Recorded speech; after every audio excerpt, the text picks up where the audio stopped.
ગુજરાતમાં સરકારી ગ્રાન્ટેડ શાળાઓમાં બાળકોને મધ્યાહન ભોજન હેઠળ આપવામાં આવતા ખોરાકમાં સરકારની નીતિ અને નિયતના અભાવના કારણે હજારો બાળકો મધ્યાહન ભોજનથી વંચિત રહે છે। સરકાર દર વખતે કુછ ને કુછ નવો પરિપત્ર કરે, પણ સૌથી ગંભીર વાત, સરકારે જે બાળકોને કેલરીના નામે નાસ્તો આપવાની યોજના કરી હતી એ જ યોજના પરત ખેંચી લઈ લાખો ગ્રામ્ય વિસ્તારના બાળકોને જેને ખરેખર પોષણની જરૂર છે એ બાળકોને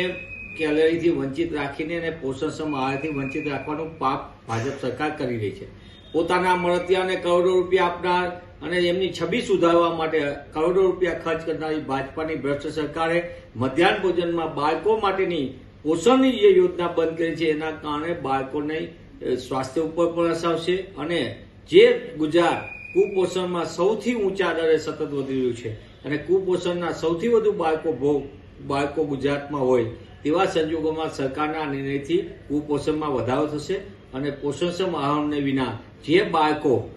ખરેખર સામનો કરતા હતા કુપોષણનો એ વધુ કુપોષિત થશે। સરકારે પોતે આ નીતિમાં પુનઃવિચાર કરવો જોઈએ। સરકારે મધ્યાહન ભોજન યોજના માટે પારદર્શક પદ્ધતિ કરવી જોઈએ અને ગરીબ અને સામાન્ય ઘરના બાળકોને